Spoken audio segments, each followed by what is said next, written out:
Oyentes, ¿qué tal? Muy buenas tardes, las 2 de la tarde y 1 minuto. Bienvenidos a nuestra edición de Asiento Extra de este día martes. Hoy es martes, tenemos una semana con mucha información en desarrollo. Esta semana vamos a tener, además del tema político que abordamos ayer lunes en Asiento Extra, también vamos a tener, pues obviamente, todos los focos puestos, la atención puesta, el radar puesto en lo que vaya a suceder en la Asamblea Legislativa. A propósito de esta noticia que nos leía Fran León hace algunos momentos, de las actividades que ya están convocando en la Asamblea Legislativa cuando comparezca ahí el presidente de la República. El viernes así será entonces el centro de San José, si hay una marcha y el hecho de que el presidente esté en la asamblea, que esté respondiendo ante esta comisión especial creada para establecer si quitan o no, si piden o no levantar la inmunidad del presidente de la República, pues es obvio que vaya a generar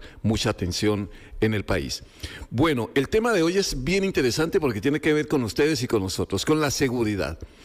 Sin duda, ha sido uno de los grandes temas candente durante los últimos días, producto de esta lucha entre bandas, por ejemplo, que han cobrado vidas en algunos establecimientos, que tiene además que ver con el trabajo de la policía, por ejemplo, en las zonas donde operan estos búnkeres, la captura de sujetos en operativos que realizan las autoridades aquí mismo en el Valle Central, las cuarterías, que también es un tema importante que tenemos que abordar, porque todos sabemos que aquí en la capital miles de personas viven en estos lugares, en estas edificaciones que ofrecen, se les dice cuartos finalmente, bueno, por algo les dice cuarterías, ¿no? Cuartos, espacios en sitios donde hay estancias por tiempos o largas temporadas, en condiciones, en algunos casos y casi siempre, con hacinamiento, con los servicios básicos que no son todos los que se deban cumplir. Las cuarterías son todo un problema, sin duda alguna, un gran problema social. Por esa razón, hoy, en esta edición de Asiento Extra, hemos invitado al director de la Policía Municipal, a don Marcelo Solano. Yo creo que la gente lo conoce suficientemente, lo ha visto mucho en actividades de las autoridades contra la delincuencia aquí en la capital, y porque además, recientemente el presidente Trump pues habló de San José, le incluyó la ciudad entre capitales de algunas regiones como en Panamá o como ocurrió con Bogotá, como ciudades donde, según dice él en esa comunicación que le estaba leyendo, que a nadie le gustaría vivir ahí, haciendo comparación con lo que está pasando en Washington en ese momento. Fue su tema, hablamos suficientemente, los analistas que estuvieron con nosotros hablando, que escuchamos también al propio ministro de Seguridad haciendo la interpretación que él hizo sobre lo que quiso decir el presidente Trump, etcétera, etcétera. Por esa razón, don Marcelo, es muy interesante que podamos conversar esta tarde. Primero le doy la bienvenida. ¿Cómo me le va? ¿Cómo está, don Marcelo? Hola, buenas tardes y muchas gracias por invitarme al programa y un saludo a tanta gente que nos escucha en este momento. Sí, señor. Bueno, don Marcelo, una pregunta inicial. ¿Cuánto lleva usted aquí en este cargo en la Policía Municipal, don Marcelo?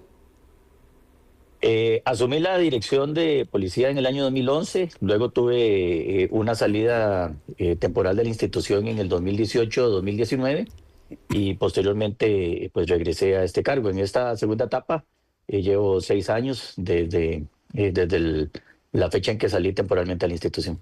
Bueno, y la experiencia para usted en lo personal, ¿cómo ha sido? Porque no ha sido, estaba haciendo yo ahora un balance nada agradable de actividades de delincuencia, incluyendo el tema de cuarterías, y yo digo, este trabajo no debe ser nada fácil.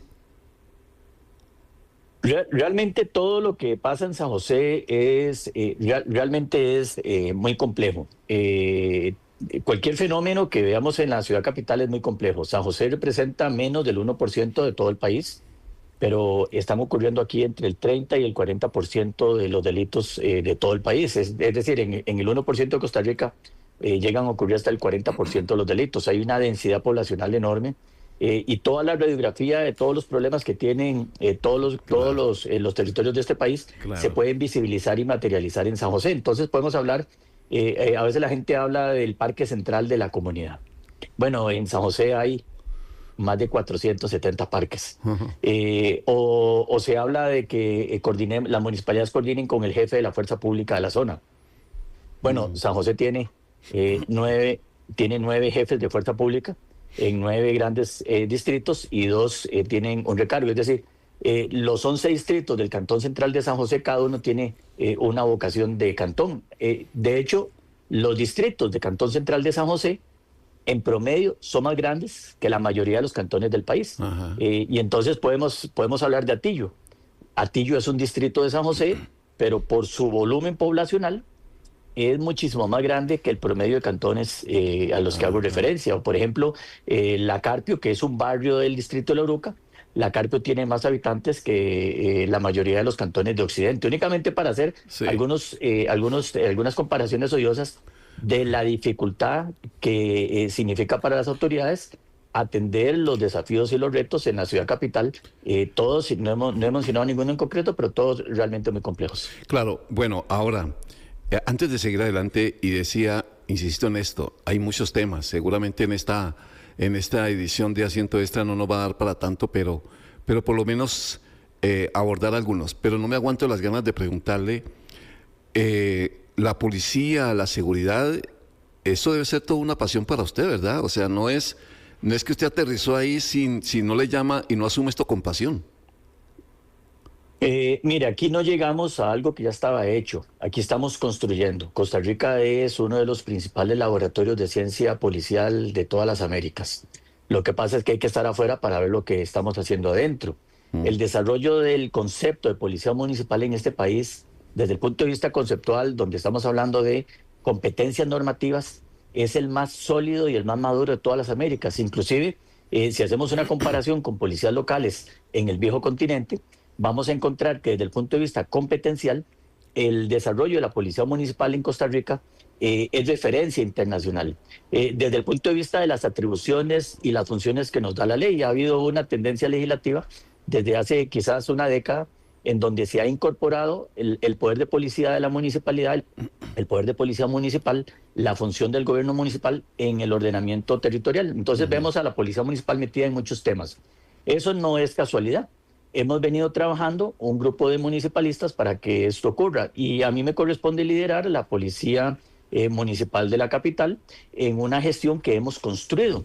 Claro. Yo no aterricé en este cargo con algo que ya estaba hecho, aterricé con un equipo de compañeros y hemos venido construyendo desde el desarrollo de la ciencia policial algo que antes no existía, que recibo de mi antecesor, don Manuel Garro, a quien se le reconoce la fundación de la Policía Municipal, pero que nos ha correspondido impulsar un cambio en el modelo policial del país para que complementemos esas necesidades y esos vacíos que tiene el aparato policial. Y hoy, Ajá. dichosamente, ya prácticamente la mitad de todo el país tiene cuerpos de policía municipal. Le iba a preguntar eso, de quién fue la idea. Eso fue en los años 90, ¿verdad?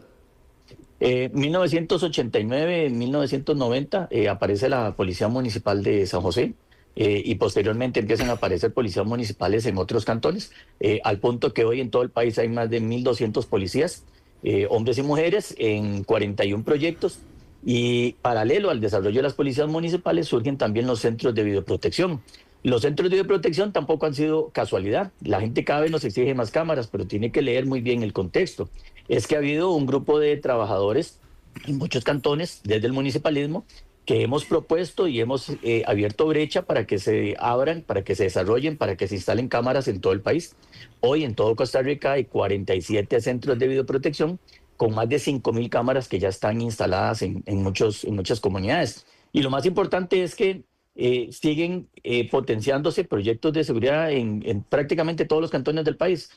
Quizás a la vuelta de algunos años todos los cantones de Costa Rica tengan policía municipal, quizás tengan policías municipales más robustas, mejor equipadas, mejor capacitadas, quizás tengamos centros de videoprotección en mejores condiciones y que finalmente un país que debería ser referencia en materia de seguridad, que hoy la estamos pasando mal, podamos volver a ocupar esos lugares privilegiados en la región y en América. ¿Cómo comenzó eso, don Marcelo? Me imagino muy modesto todo. ¿Quiénes fueron los primeros policías municipales? ¿De dónde los escogieron? Tenemos una historia que se va guardando en 1989, 1990. Las autoridades de la Municipalidad de San José empiezan a discutir un proyecto de seguridad ciudadana fundamentalmente enfocado para en el entonces regular, ayudar a la policía de tránsito con el congestionamiento vehicular.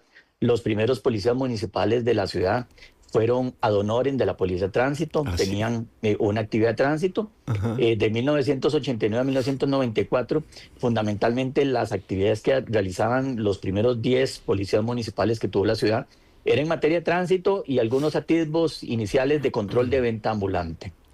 En 1994 pasan hechos graves en San José. Prácticamente una turba de delincuentes destruyeron la ciudad.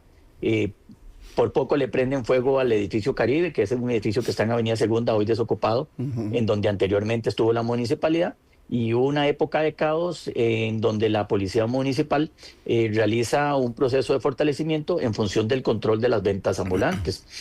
Buscamos noticias de la década de los 90 y vamos a ver cómo era muy frecuente las noticias en donde se decía caos en San José, zafarrancho, policías municipales y vendedores ambulantes, Ajá. y al final de cuentas, hoy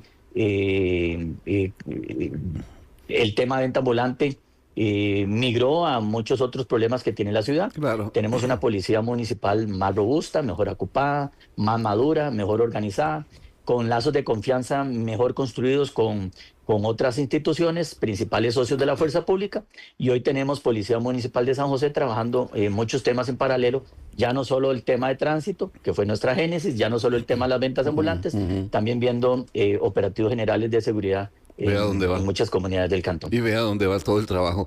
En esa época ya existían los chapulines, ¿verdad? Bueno, la Policía Municipal de San José tuvo una participación sustantiva en el control de los llamados chapulines en esa época. Hay registros fotográficos y audiovisuales de operativos coordinados y liderados por los policías municipales del entonces Ujú. para darle contención a los delincuentes juveniles.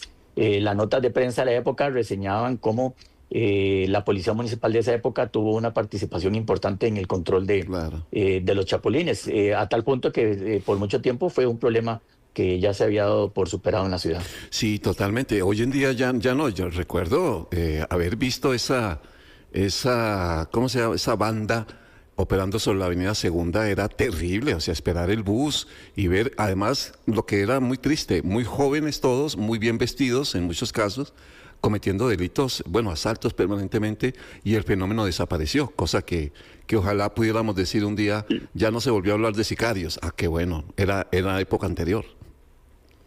Todas las épocas han tenido sus dificultades. Siempre he defendido que cada autoridad pública le han correspondido momentos históricos diferentes. Ajá. En el entonces las autoridades que ocupaban estos cargos en la ciudad, no dudo que realizaron todo su esfuerzo con gran compromiso para atender lo que en el entonces era su emergencia. En algún momento la emergencia fue ventas ambulantes, en otro momento la emergencia fueron los chapulines. Hoy tenemos una emergencia muchísimo más violenta que tiene que ver con narcotráfico y homicidios. Cada época histórica tiene que enfrentarse con las energías renovadas de quienes estamos ocupando los cargos. Pero vea que inclusive cuando la época de los chapulines, ahora que usted me permite abrir ese tema, yo estaba en el colegio y hoy puedo decir que soy el jefe de policía. Ujú. Pero cuando estaba en el colegio a mí me asaltaron 2 veces los chapulines. Ah, En esa época en donde prácticamente todos los estudiantes de colegio éramos asaltados cuando transitábamos por San José, y éramos despojados de las ah, pertenencias que había en esa época. Obviamente no habían teléfonos todavía. claro. Y usted en esa época ni remotamente que iba a dirigir la Le, policía. nos robaban las tenis de educación física y nos Ajá. robaban los pases del autobús cuando estábamos esperando en las Sí. paradas. Qué época. Qué época. Y ve la época hoy, como usted mismo lo dice, don Marcelo, la época que estamos viviendo, que yo me imagino, y le quiero preguntar eso, ¿cómo lo manejan ustedes al interior como policía municipal? Teniendo en cuenta que ustedes, digo la policía, las autoridades, estamos primero en un remolino en el que las bandas se están matando, están disparando, están llegando a lugares comerciales, a los bares, a hacer de las suyas. ¿Qué se discute al interior? Es decir, hay que cambiar estrategias, hay que cuidarse más, hay que crear una policía más fuerte, hay que tener más chalecos, hay que tener más armas. No sé, ¿qué se discute en un remolino como el que estamos? En las paredes internas de la policía estamos conscientes de la gravedad de la situación. Sabemos que las capacidades policiales siempre van a estar en diferencia con las capacidades de la criminalidad. Por un lado, porque la policía tiene que respetar un conjunto de normas en el principio de la legalidad. Solo podemos hacer lo que la ley nos permite. Al contrario, los criminales no respetan nada, se brincan todas las normas y cometen la ilegalidad. Sabemos que tenemos un desafío hacia adelante, ni siquiera es un reto, no estamos para demostrarnos a nosotros mismos nada. Sabemos que hay un desafío, que tenemos la obligación de incidir positivamente en la resolución de este problema y sabemos que estamos obligados a coordinar y articular nuestras acciones con el resto del aparato policial del país. El aparato policial de este país es un aparato complejo.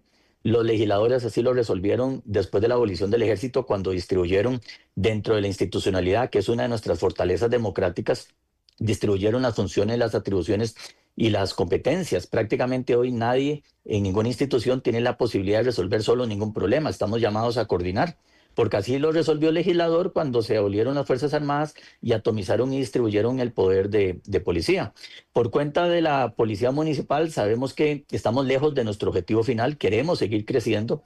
Hemos venido invirtiendo todos los recursos que nos ha dado la municipalidad en la mejora de nuestro equipamiento, en el fortalecimiento organizacional, en la modernización logística, en el desarrollo competencial a través de la generación de normativa. Tenemos la experiencia, sabemos lo que hay que hacer, pero estamos haciendo lo que se puede con los recursos que hay.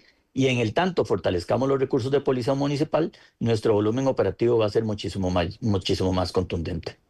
A ver, lo que ustedes analizan, ¿qué les demuestra al día de hoy? No sé, si cada sector o cada barrio tiene su propia banda o son bandas tan fuertes que abarcan más o cosas que incluso la comunidad, la gente lo ve desde lejos y no alcanza a entender qué está pasando como fenómeno. Se están armando bandas pequeñas, se arman muy bien, la rivalidad que hay entre ellas se riega por otros sectores, se desbordan de sus barrios. El fenómeno, ¿qué tan grande es y qué tan complicado es para dominarlo? Primero decir que no hay una sola comunidad. Hablaré por San José, pero me extenderé a todo el país. No hay una sola comunidad donde no esté pasando algo malo. En diferentes dimensiones, no hay un solo barrio en este país donde no haya algún vecino preocupado por algún hecho, acto o suceso en concreto que esté pasando en ese barrio. Pero también nos corresponde rescatar que tampoco hay un solo barrio en este país donde no haya gente proponiendo un portafolio de iniciativas que vayan dirigidas a mejorar la seguridad. Hemos visto cómo se potencian los comités de seguridad comunitaria, cómo los vecinos hacen colectas, turnos, ferias o actividades comunales para comprar cámaras, cómo los mismos vecinos en comunidades organizadas tienen un valor agregado a la par de comunidades que no se organizan, que esperan que las autoridades lleguemos a resolverles toda la problemática. Hemos visto la diferencia entre comunidades que tejen un tejido de confianza entre el mismo barrio, un sentimiento de empatía y protección por los vecinos, versus las comunidades que están destruidas porque no tienen tejido social. Realmente es nuestra responsabilidad, más allá de atacar la problemática, impulsar y empoderar todas las iniciativas comunales que vayan dirigidas a mejorar la construcción la construcción del barrio. Hay puntos medios, la prevención tiene que liderar las acciones, pero también la represión. La represión, no podemos renunciar al castigo del delito. El punto medio lo da la ley. Prevención y represión, y el punto medio lo da la ley. Y en ese punto medio es donde la policía tiene que ser garante del cumplimiento de la legalidad con la que tienen que dirigirse nuestros recursos. Estamos frente a temas complejos que se han ido agravando por la violencia con la que se ejecutan. Por ejemplo, el tema del narcotráfico. Hay que leer los contextos internacionales para ver cuál es la posición o la estrategia que tenemos que incidir. Costa Rica no produce cocaína. Todo el flagelo de la cocaína o la piedra crack o bazuco, como le llaman en otros países, que tiene inundados a nuestras comunidades. De San José, se utiliza mucho señalar lo que ocurre en San José, Sí. pero la piedra crack está inundando muchas comunidades en todo el país. y Costa Rica no puede incidir en la disminución o en la exportación de drogas que salen de muchos países. Figúrese que solo en Colombia, desde el 2023 ha crecido la producción de coca en más de 33% cada Sí, año. claro. Colombia produce el 60% de la droga, pero en totalidad hay más de 5.000 toneladas de cocaína circulando del sur al norte. Y Costa Rica no tiene posibilidad de incidir en esa producción de esas 5.000 toneladas. Y si sumamos toda la cocaína que decomisan todos los países de la región, queda, queda un tercio de toda la producción mundial de cocaína, que básicamente se produce en las Américas, queda disponible en el mercado. Es decir, el mundo está inundado de cocaína. Costa Rica tiene que tener una iniciativa que vaya dirigida a evitar el ingreso de droga a nuestro país. Esa droga, ¿cómo se materializa en nuestras comunidades? Porque no solo la droga que sale en los contenedores que va para el puerto de Amberes. Esa droga viene acompañada de armas, ingresa fundamentalmente por el litoral pacífico. Los mismos Estados Unidos han dicho que menos del 30% de todas las embarcaciones que circulan en el Océano Pacífico llegan a ser intervenidas, que hay un flujo permanente de lanchas que llegan, que logran cruzar nuestros mares y que van que van hacia los países más del norte. Esa droga viene acompañada de armas. Los grandes carteles de Colombia y de México se valen de estructuras locales. Esas estructuras Claro, locales empiezan claro. con pequeños delincuentes que empiezan cometiendo daños en las comunidades, se van fortaleciendo económicamente, van ganando control territorial, empiezan a formar parte de grandes organizaciones como intermediarios, colaboran con logística, colaboran cuidando droga en alguna casa, colaboran poniendo un carro para que esa droga llegue a la frontera, colaboran con un grupo de personas para que den una especie de protección al cargamento hasta que vaya a otro sitio, colaboran yendo a las playas a rescatar, a pescar droga con paquetes que quedan flotando. Eso los va empoderando, les va generando riqueza y en el intermedio de esas pequeñas estructuras locales de delincuentes de poca monta llegan a convertirse en pequeñas estructuras o en pequeñas células. Ujú. Y de la suma de de la suma de esas células territoriales se logran conformar grupos criminales más importantes como los que hoy comúnmente pareciera que nos estamos acostumbrando a llamarlos por el apellido de una familia o el monigote de un barrio o el apodo que tiene una persona y los vamos creciendo y los vamos fortaleciendo.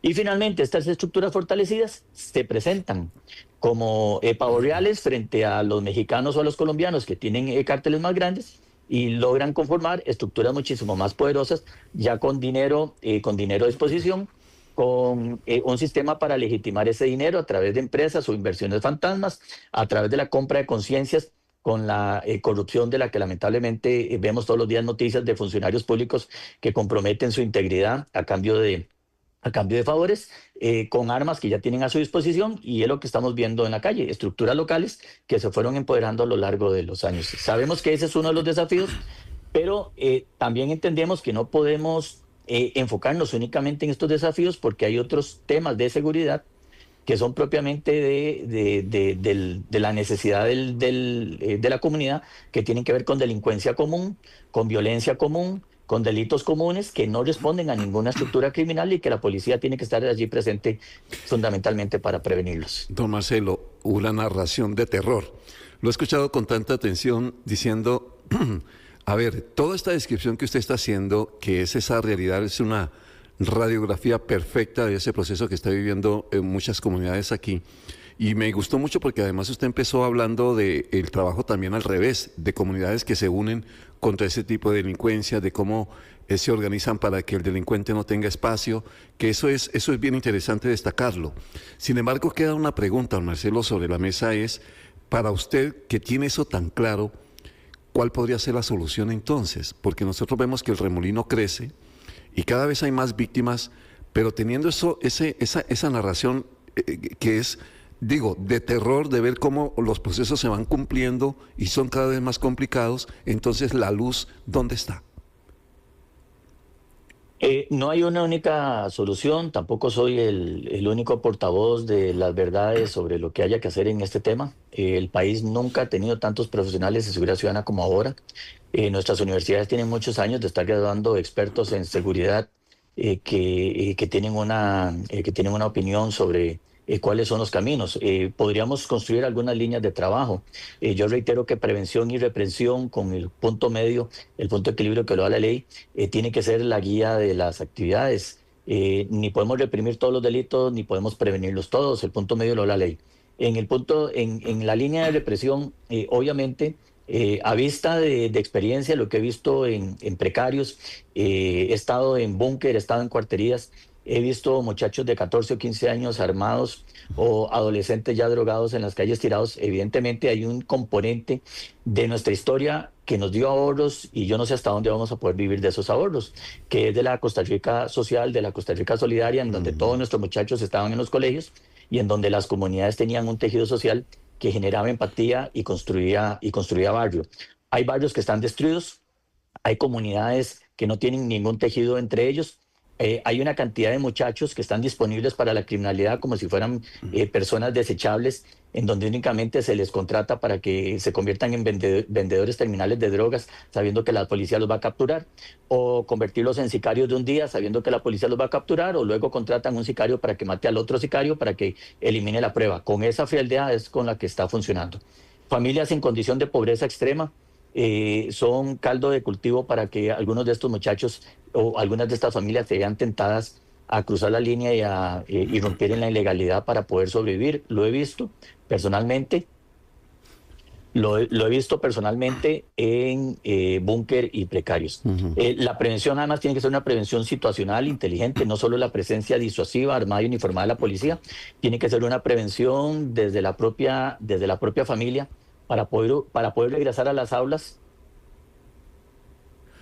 para poder regresar a las aulas a estos muchachos y para poder ubicar con nombres y apellidos a todos los que se van desertando del sistema educativo. Además de que toda la gestión social de la institucionalidad pública, pienso que debería transversalizarse en este momento de nuestra historia en función de mejorar la seguridad. Claro. Hablé de prevención, pero la otra línea es la prevención. No se puede renunciar al castigo y a dejar impune la gravedad del descaro con la que se están cometiendo los delitos. Hay que meterle fuerza al derribo de las estructuras narco, hay que meterle fuerza al decomiso de los activos narco, hay que meterle fuerza también al comiso de los activos y a perseguir los capitales con los que se financian, sin importar si son personas, entre comillas, honorables de la vida política nacional o de la vida pública o empresarial nacional, o si son personas de las barriadas que pasan desapercibidas dentro de nuestra sociedad.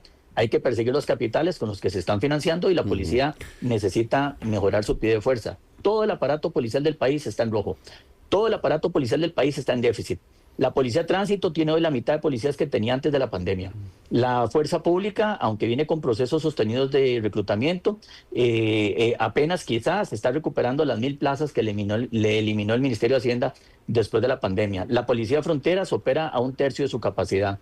La Policía de Migración opera a 1/4 de su capacidad. Las policías municipales, en el caso de San José, estamos muy lejos de la meta institucional para tener 1.000 policías. Los cuerpos de policía municipal en muchos cantones avanzan, pero todavía son proyectos pequeños con un impacto limitado. Si le damos sostenibilidad financiera, y hay varios proyectos que discuten o que podrían discutirse en la Asamblea Legislativa, si le damos sostenibilidad financiera a la dotación logística de todo el aparato policial del país, podríamos tener un impacto muchísimo más rápido en la contención y en la prevención del delito desde el punto de vista de la presencia uniformada y en el abordaje de toda la fenomenología que impacta a nuestras comunidades. Chatarreras, bares de mala muerte que provocan problemas, vehículos abandonados, lotes baldíos, búnkeres sobre propiedad pública, presencia disuasiva en los parques de las comunidades, apoyar todas las actividades del tejido social de conciertos, actividades comunales, ferias, prevenciones, colaborar con toda la institucionalidad pública que tiene actividades de control y de pronto podríamos encontrar algún camino diferente a la realidad que estamos viviendo. A mí no me gusta cuando dicen que llevamos menos homicidios que el año pasado, porque no se cuenta en menos, es que se cuenta en más. Por ejemplo, usando uno de los datos duros que es homicidio, con el que normalmente se hacen las comparaciones entre los países. Cuando decimos que este año han matado menos funcionarios, que este año han muerto menos personas que el año pasado, no es que murieron menos, siguen muriendo, claro, han muerto más. Claro. Cada una de las víctimas tiene un nombre, un apellido y una familia que está atrás en dolencia. Hay que replantear la forma como presentamos los datos. No sirve de mucho presentar, me quedo en el tema homicidios, no sirve de nada presentar homicidios por provincia. El índice debería presentarse por cantones o por barriadas. No es lo mismo la tasa de homicidios de Cantón Central de Punta Arenas que la tasa de homicidios de Provincia de Punta Arenas, y no es lo mismo esas dos tasas con la tasa de homicidios del barrio Fray Casiano. Si tuviéramos los datos casi que con acupuntura estadística de tasas de homicidios o tasa de delitos por barrios prioritarios o por distritos, podríamos dirigir de una manera más inteligente los recursos de la policía, que son limitados y que están en las comunidades. Totalmente.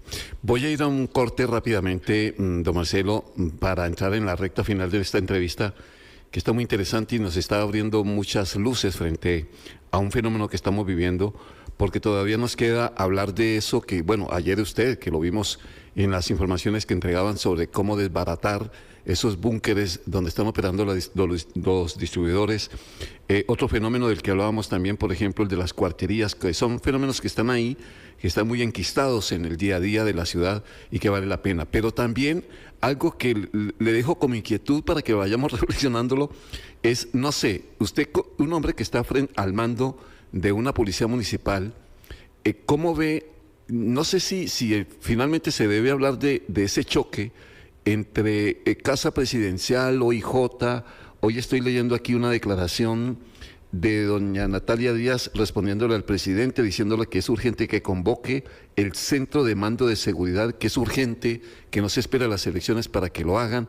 Es decir, hay una confrontación verbal muy fuerte y es evidente, mientras que el país obviamente mantiene una situación de violencia que preocupa a la gente. Voy a hacer el corte comercial rápidamente, 30 segundos, y volvemos con usted, don Marcelo. No me cuelguen, por favor. Una conversación muy, muy interesante sobre la seguridad que al final la está viviendo todo el país.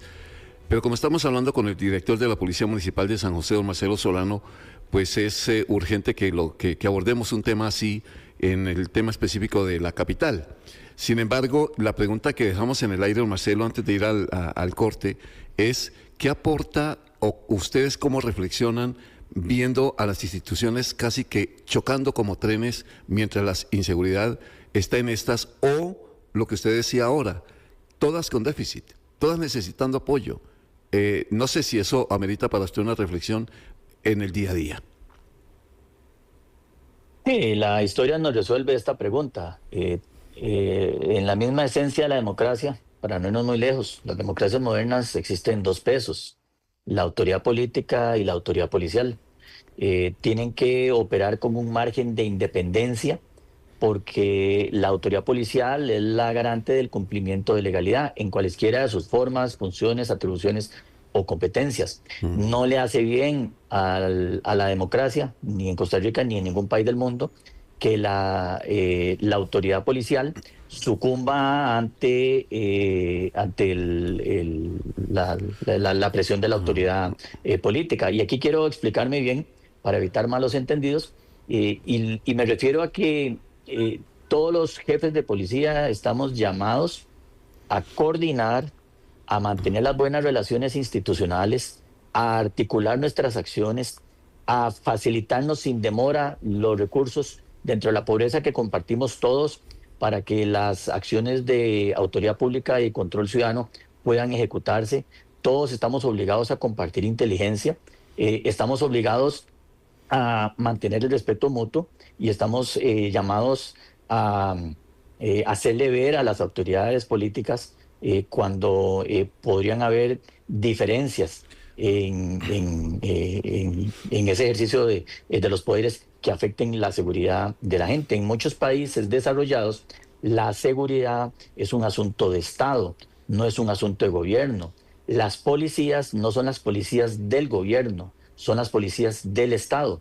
Encontramos en redes sociales muchas referencias de muchos países del mundo recientes, en donde la autoridad policial le recuerda a la autoridad política que las fuerzas de seguridad son fuerzas que están llamadas al cumplimiento del orden y que son fuerzas del Estado, es decir, persisten, subsisten y van más allá del poder pírrico temporal que significa ejercer ejercer un gobierno. El poder por sí solo siempre es temporal, Claro. y el poder por sí solo tiene que ejercerse con mucha responsabilidad, sabiendo que hay decisiones que pueden tener consecuencias desastrosas para el futuro de la vida democrática. Lo que ocurre con mis colegas siempre...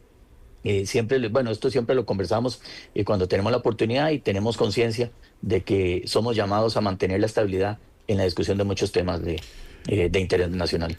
Bueno, vamos a cambiar de tema, pero permítame, don Marcelo, voy a leer un comentario que hace aquí un oyente, se llama Joaquín Araya, que envía al 7003-1234 una opinión. Me llama la atención, solo como paréntesis, porque nos interesa mucho cuando la gente opina sobre estas cosas, pero me llama la atención la opinión de él. Dice, la creación de la Policía Municipal es el fracaso de la fuerza pública. Hasta ahora es que se le ve coordinando un poquito. Muchos policías de la fuerza pública se han refugiado en las municipalidades. Yo cuando leí por primera vez el mensaje entendí que muchos miembros de la fuerza pública prefieren estar en la policía municipal, pero yo no sé, y se lo pregunto a usted, si estará interpretando para bien o para mal, porque obviamente una policía no se puede pensar que reemplace la otra, ¿verdad? Sí, efectivamente, yo no concuerdo que las policías municipales sean el fracaso del modelo de fuerza pública. Al contrario, es la madurez del aparato policial. Las policías municipales son la madurez del modelo policial del país. Un país que exporta flores, agricultura, bellezas naturales con turismo, dispositivos médicos. Un país que ha sobrevivido en la región más violenta del mundo y que abolió sus Fuerzas Armadas hace unos 70 años, debería exportar también seguridad. Costa Rica debería exportar seguridad y nunca, por eso yo decía, nunca hemos tenido tantos profesionales de seguridad como esta época en la que estamos viviendo. El desarrollo de las policías municipales responden a una madurez de ese aparato policial centralista. Se abolen las Fuerzas Armadas, posteriormente se atomiza el ejercicio de la policía entre diferentes ministros de gobierno. Prácticamente en nuestro país, la mitad de los ministros de gobierno son jefes de policía.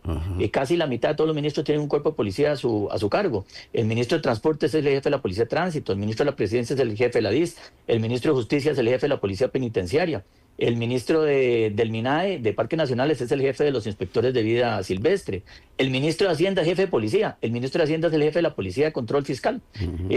La Policía Judicial, que es la Policía Represiva e Investigativa, está en el Poder Judicial. Y entonces en este modelo aparecen las policías municipales, todavía estamos creciendo, todavía estamos trabajando en este proyecto, y al final el modelo costarricense debería ser muy limpio. Una primera línea preventiva, una primera capa comunitaria, donde están las policías municipales, bien equipadas, bien entrenadas, bien capacitadas, y una segunda capa en donde se comparte el territorio de una Policía Nacional. Yo quisiera que en algún momento el Ministerio de Seguridad Pública pueda poner sobre la mesa una gran reestructuración del Ministerio de Seguridad Pública, una modernización del aparato del Ministerio de Seguridad Pública para que el concepto fuerza pública absorba a todo el aparato policial del país y que el Ministerio de Seguridad Pública pueda transformar la Fuerza Pública de Costa Rica en la Policía Nacional de Costa Rica. Pero en este entendido, las policías municipales formamos parte de la madurez de este proceso que todavía está en construcción. Obviamente, todo el respeto para todos los funcionarios de la fuerza pública y para las autoridades que lideran ese ministerio. Otra pregunta que hacen aquí, don Marcelo, doña Dania Raquel, dice, ¿cada cuánto hacen pruebas de doping al interior de la policía, de sus hombres? La prueba de doping forma parte del proceso de reclutamiento, es una prueba realmente normal, ordinaria, y que se le hace al personal cuando ingresa a trabajar, y posteriormente la Dirección de Talento Humano selecciona con alguna regularidad funcionarios para que se sometan a revisiones periódicas. ¿Ha tenido que enfrentar, a propósito de eso, Marcelo, temas de corrupción al interior de sus filas? Sí, evidentemente la corrupción siempre va a atentar a funcionarios públicos en cualesquiera de sus áreas de acción. La corrupción no es exclusiva además de la función pública. También es corrupta la persona que paga un soborno, también es corrupta la persona que compra una licencia a conducir, también es corrupta la persona que paga por un trámite que es gratuito o la que calla por omisión y es cómplice de un hecho que no denuncia. Pero en lo que me corresponde, desde el punto de vista de la municipalidad, y hablaré por policía municipal, los casos de corrupción los hemos identificado rápidamente cuando hemos tenido la primera noticia y siempre hemos activado todos los mecanismos de control para separar a esos trabajadores. ¿Hay funcionarios que han caído en la corrupción? Sí. Hay funcionarios que han cruzado esa línea delgada, pero lo importante es que hay un sistema de controles que actúa rápidamente y que hace que se restablezca la decencia en los funcionarios que tienen esa responsabilidad. Bueno, ahora sí, don Marcelo, hablemos de la forma como los distribuidores de droga están escogiendo algunos lugares para crear los búnkeres. De hecho, las imágenes que al comenzar nuestra entrevista estaba compartiendo el Rodo, es precisamente del trabajo que estaban haciendo en las últimas horas en algunos sectores. Bueno, estábamos hablando de sitios donde incluso los delincuentes habían bloqueado las vías para que no ingresaran las autoridades. Terminaron pues ya obviamente con el bajoque, con todas las herramientas posibles, tumbar esas viviendas. Sin embargo, don Marcelo, hacíamos una pregunta en horas de la mañana cuando repasábamos estas noticias, y es, ¿qué se saca? A ver, ustedes tumban un búnker de estos, pero obviamente el distribuidor queda libre de irse para otro lado, y ellos van a existir mientras el consumidor exista. El tumbar la casa, pues quita un sitio de distribución, pero el distribuidor se reubicará. Eso yo no sé ustedes cómo lo manejan. Sí, es así, pero son líneas que van en paralelo. ¿Por qué es importante intervenir búnker? Porque el búnker es la materialización del control territorial que tienen las organizaciones en las comunidades. Es decir, no hacerlo sería un descaro, especialmente cuando se trata de infraestructura pública. La intervención de los búnker es necesario para decirle a las organizaciones criminales que nadie en la ilegalidad tiene control de ningún barrio en ninguna parte de la ciudad. Hay otras municipalidades que las he visto recientemente también tumbando búnker. Recientemente el alcalde de La Alajuela lideró un operativo en La Guásima donde tumbaron un búnker, y también la municipalidad de Desamparados a través del Cuerpo de Policía Municipal intervinieron otra zona. La intervención de los búnker es necesaria para evitar que tengan control de la zona. La intervención de los búnker también es una medida mínima cuando se trata de infraestructura pública, porque no podemos observar impunemente cómo se toma infraestructura que es de todos los vecinos para efectos criminales. El búnker además es un imán, es un punto de atracción para consumidores de droga. Las comunidades en donde se asientan los búnker rápidamente se ven invadidas por consumidores, o como le llaman, como comúnmente se les conoce, indigentes.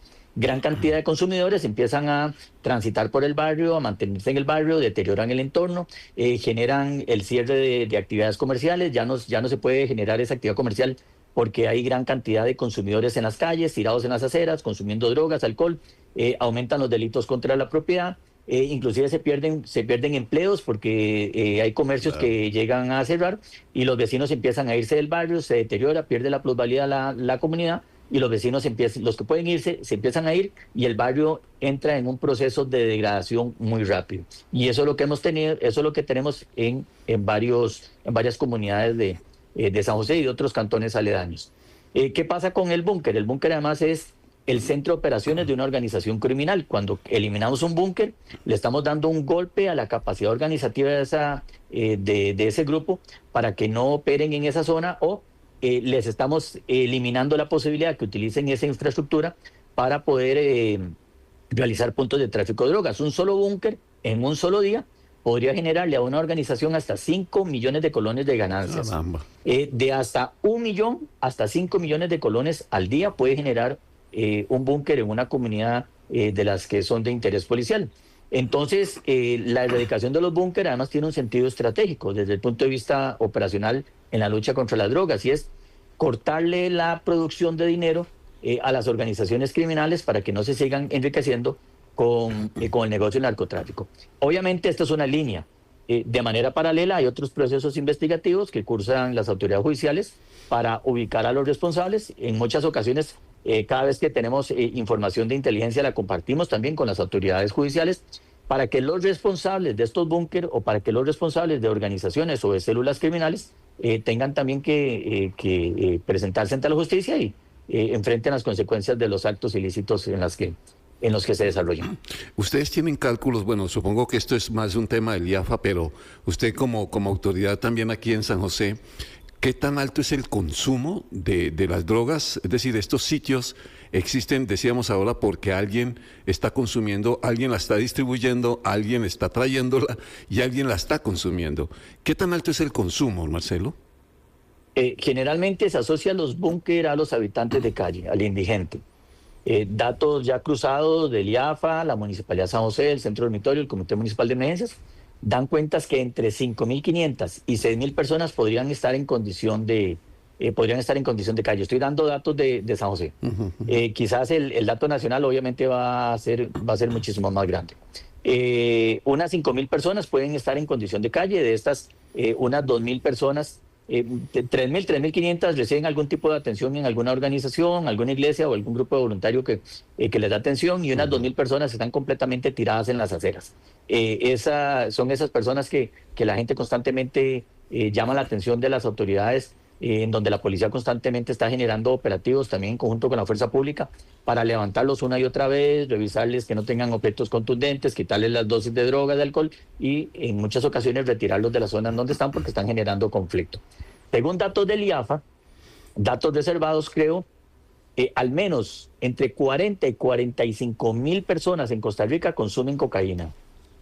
Estamos hablando que si tenemos entre 5.000 y 6.000 personas que ya están en situación de calle, porque ya la droga les ganó la batalla y ya están en condición de indigencia, y tenemos entre 40 y 45.000 personas que consumen cocaína, me estoy quedando en esta primera droga, quiere decir que todavía existe un universo de hasta 40.000 personas que podrían llegar a la indigencia. Claro. Supongamos que esas 40.000 personas agravan su condición de consumo, no tienen control del consumo, pierden las luchas personales que pueden estar dando cada uno. Podríamos tener ya no 6.000 indigentes, podríamos tener más de 40.000 personas en las calles producto de este consumo. ¿Dónde adquieren la droga estas personas? Generalmente la adquieren cuando no es express o pagos por simple, en una modalidad que es muy difícil de investigar. Van a algún búnker de esto, a veces hay carros haciendo fila, y eso se convierte como en un autoservicio de expendio de drogas en donde personas que tienen su familia, su casa, su carro y su trabajo hacen fila en su vehículo para acercarse a un búnker de estos a comprar drogas. Pero estamos hablando que hay una población de hasta 40.000 personas que podrían consumir, 40 o 45.000 que podrían consumir cocaína, datos del IAFA. El círculo del narcotráfico lo cierran los consumidores. El consumidor final, digamos, el que ya perdió la lucha, el que está en las calles, podría darle a cada una de estos búnkeres, a cada una de estas organizaciones entre 10.000 y 15.000 colones diarios, producto del consumo de una piedra de crack. Una piedra cuesta en las calles 500 colones. Y algunas de estas personas podrían llegar a consumir 10 o 20 piedras de crack en un solo día. Ese dinero, ¿de dónde lo consiguen? Lo consiguen de la venta de chatarra, lo consiguen de cuidar carros, lo consiguen de pedir en las esquinas o lo consiguen de delitos contra la propiedad. Lo que roban, lo que puedan convertir en dinero, lo roban y ese dinero posteriormente lo consumen en droga. Y ese dinero finalmente llega a las organizaciones criminales que van haciendo grandes sus finanzas y que con esas finanzas van adquiriendo mayores capacidades como las expliqué al principio de la entrevista. Exactamente, que volvemos a ese mismo círculo. Estoy sorprendido con la cantidad de gente que es potencial no, que consumen cocaína en el país. Es altísimo. Bueno, figúrese que el país solo necesita media tonelada de cocaína pura para surtir el mercado local. Media tonelada de cocaína pura. Y el país registra decomisos de hasta por 27 toneladas. Estamos inundados de cocaína. Esas 27 toneladas que registra, podríamos usar datos del año anterior o del tras anterior o un registro histórico. ¿Cuánta droga necesita Costa Rica para surtir el mercado local, la necesidad local de cocaína? Media tonelada. Porque esa cocaína la contaminan con analgésicos, con acetaminofén, con antihistamínicos, con drogas sintéticas o con cualquier otro producto, a veces hasta con tiza de pizarra para hacerla más grande, y entonces el volumen es muchísimo mayor, pero con media tonelada se surte el mercado local en un país que está recibiendo toneladas cada año y que las autoridades van reportando sus decomisos. Es decir, hay suficiente droga en el país, Costa Rica está inundado de cocaína para el consumo local y eso agrava la condición de las personas que ya tienen una adicción y que consiguen fácilmente en estos puntos de tráfico de drogas la droga que finalmente los tiene hundidos. Claro, con esas cifras, don Marcelo, hay que pensar que sí, esto no es solo el tema de la violencia callejera, sino de una emergencia social de salud muy grande, que no es un tema solo policial, sino de prevención, de familia. Caramba, es que el fenómeno creo que no lo estamos viendo en su conjunto y estamos muy enfocados. Bueno, una parte esta pelea de la que hablamos ahora, la otra es si es haciendo una megacárcel, la otra es si es con más policía en la calle, mientras que la otra responsabilidad de familia, de la construcción de una buena educación, y nosotros desde los medios de comunicación, asumiendo también esta mea culpa de qué es lo que estamos transmitiendo a través de los medios, esto es un problema social demasiado grande. Yo sí quería que con usted por lo menos se hiciera esa radiografía y creo que usted ha sido muy claro con cada una de las exposiciones. Me hacen aquí una pregunta, don Marcelo, que me parece interesante también. ¿Qué se necesita o cuáles son los requisitos para ser para ser parte de la Policía Municipal? Cada municipalidad podría tener algunos requisitos diferentes en función de los perfiles de puestos, pero la ley 9542, que es la de Policía Municipal, está a partir del artículo 60 del Código Municipal, establece los requisitos mínimos. En el caso de San José, lo que se solicita es el bachillerato de colegio, preferiblemente con segundo año universitario, tener licencia de conducir A o B y aprobar la batería de pruebas. Se realiza una prueba de doping, una prueba psicológica, un examen escrito, una prueba física. Se debe aprobar un curso de capacitación de 6 semanas y una entrevista. Si finalmente cumple con el procedimiento, logra ingresar. Quisiéramos que ingresen muchísimos más policías cada año, pero las contrataciones son Claro. Pues, tienen las limitaciones propias del presupuesto que tenemos. ¿Mujeres y hombres muy parejo? Bueno, más hombres que mujeres, llegan más hombres al proceso, pero en la prueba física, por ejemplo, hay una escala para medir hombres y una escala para pedir mujeres. Eso lo hacen profesionales en ciencias de la educación física. Sí, don Marcelo, ¿usted ha sido amenazado? Recibimos mensajes de odio a través de redes sociales, insultos, propuestas de agresiones y algunas amenazas muy difusas. Que todas están debidamente tramitadas, pero nada que nos eche para atrás en la responsabilidad que tenemos. Sí, claro, eso le iba a decir, nada que lo intimide. Nada que me intimide. Pero sí cuidarse mucho. Tomamos como cualquier persona responsable del momento en el que estamos viviendo, pero también con el riesgo latente que tiene el cargo, pues tomamos las previsiones de seguridad para poder cumplir con responsabilidad la labor, sin compromisos con nadie y no tener que dejar de cumplir o de atender nuestras funciones por intimidación, amenaza o amedrentamiento de ninguna organización o de ningún delincuente. Don Marcelo, quiero agradecerle muchísimo, de verdad, de corazón, que haya tomado todo este tiempo para nosotros aquí en la 100 Extra, en esta radio, y haber compartido estas inquietudes y esas cifras que alarman de cómo están las cosas en cuanto al consumo, esta guerra contra la delincuencia, que esperamos a la gente le haya podido llegar, que nos haga reflexionar, que finalmente es lo que queremos a través de cada programa que hacemos aquí en esta radio. Don Marcelo, una feliz tarde, que me le vaya muy bien. Feliz tarde a todos los radioescuchas. Don Marcelo Solano, el director de la Policía Municipal, hoy aquí en Asiento Extra. Antes de despedirnos, están reportando aguaceros intensísimos en el Valle Central, incluso un accidente de tránsito en el sector de Gravillas con un choque contra un poste que tiene en emergencia esta comunidad, y el vuelco de otro vehículo en la ruta 1. El tránsito esta tarde, si puede salir temprano, hágalo mejor, porque va a estar bien complicado.